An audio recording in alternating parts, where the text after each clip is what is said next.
या कुक्षि विवरे कृत्वा स्वयं रक्षति सर्वतः नमामि जननीं देवीं परां प्रकृतिरूपिणीं कृच्छेण महता देव्या धारितोऽहं यथोदरे तत्प्रसादात् जगद्दृष्टं मातर्नित्यं नमोऽस्तु ते पृथिव्या यानि तीर्थानि सागरादीनि सर्वतः వసంతి యత్ర తాం నౌమి మాతరం భూతిహేతవే.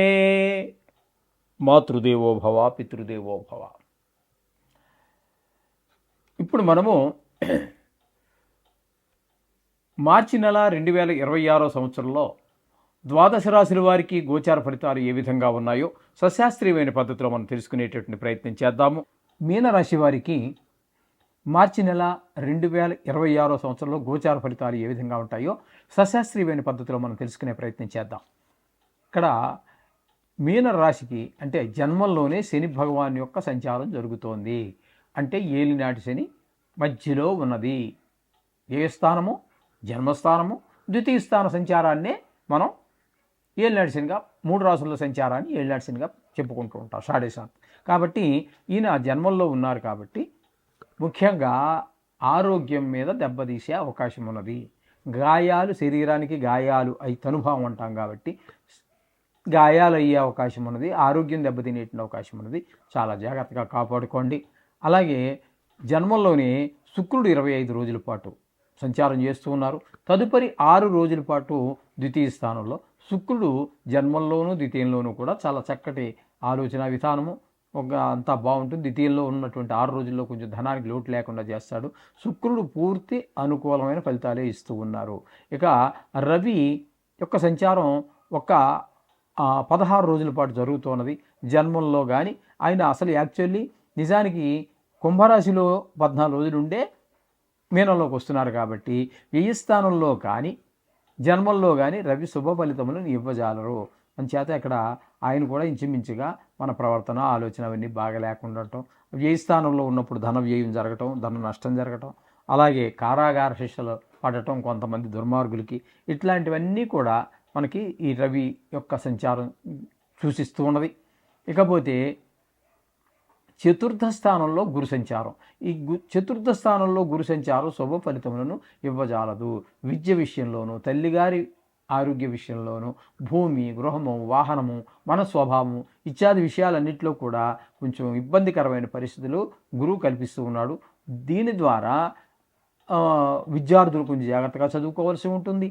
అలాగే ఈ రియల్ ఎస్టేట్ వ్యాపారులు ఎవరైతే ఉన్నారో వారు కూడా వారికి పెద్దగా లాభించేటటువంటి కాలం కాదు ఈ నెల రోజులు. కాబట్టి వారు కూడా దీనికోసం తగినంత శ్రమ చేయండి. ఎంత చేసినప్పటికీ కూడా గురుగ్రహ ప్రభావం నుంచి తప్పించుకోవడం కష్టమయ్యే అవకాశం ఉంటుంది. లాభాలు తక్కువ కాబట్టి జాగ్రత్తగా ఉండండి. అట్లాగే ఈ మీనరాశి వారికి 6వ స్థానంలో కేతుగ్రహ సంచారం జరుగుతోంది. ఇది మాత్రం చాలా అనుకూలమైనటువంటి ఫలితాలు ఇస్తుంది 6వ స్థానంలో. కాబట్టి ఆరోగ్యం బాగుంటుంది. అప్పులుంటే తీర్చేయగలుగుతారు. అప్పు కోసం ప్రయత్నిస్తే పుడుతుంది. అంటే మొత్తం మీద పుడుతుంది. కావాలంటే ఎవరికైనా డబ్బులు ఇవ్వాలంటే ఇచ్చేస్తాం. అంటే ఏంటి? ధనానికి లోటు ఉండదు అని అర్థం. ఈ విధమైనటువంటి అలాగే కొంతమంది ఇప్పటి వరకు మనకి శత్రువులుగా ఉన్న వాళ్ళు మిత్రులుగా మారే అవకాశం ఉంటుంది. అలాగే ఇట్లాంటి పరిస్థితులన్నీ కూడా ఈ కేతుగ్రహ సంచారం వల్ల జరుగుతున్నాయి. ఇకపోతే వ్యయస్థానంలో మనం 4 గ్రహముల యొక్క సంచారం జరుగుతోందండి. రాహు ఏ స్థానంలో మంచి ఫలితములు ఇవ్వజాలడు. బుధుడు మంచి ఫలితములు ఇవ్వజాలడు. కుజుడు పూర్తిగా ఉన్నాడు, ఆయన ఇవ్వడు.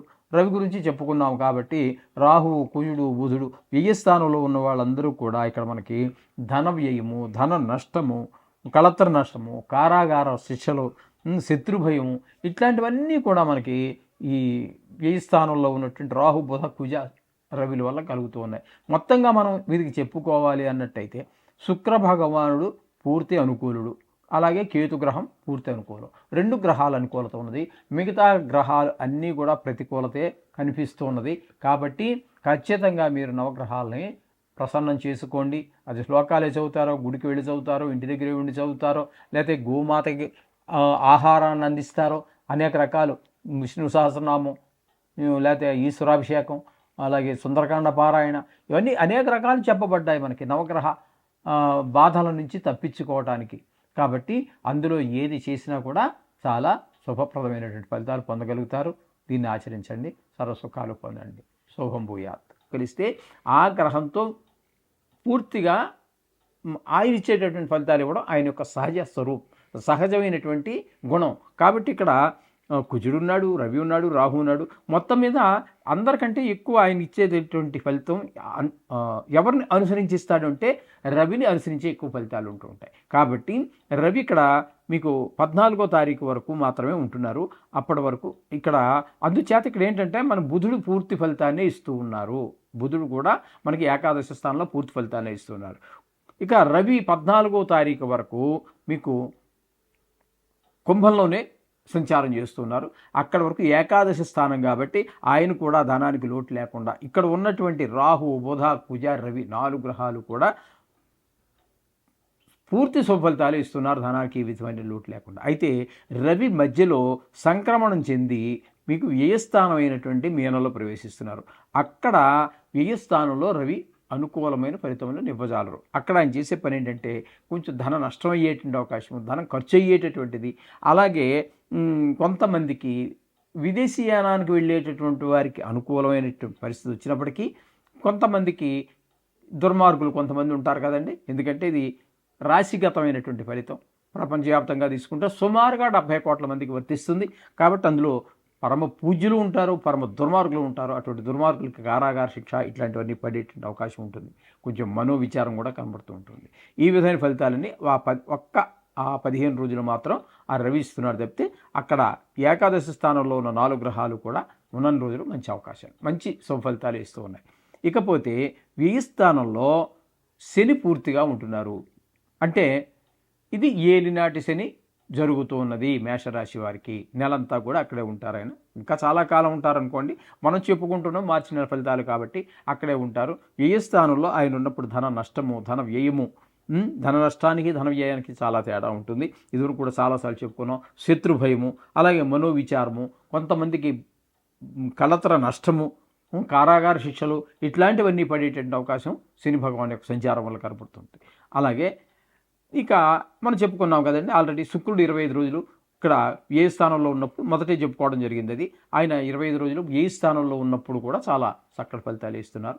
ఈ రవి మాత్రం కొంచెం ప్రతికూలమైన ఫలితాలే ఇస్తారు ఏ స్థానంలో ఉండగా. ఈ విధమైన ఫలితాలన్నీ కూడా మనము మేషరాశి వారికి చెప్పుకోవలసి ఉంటుంది.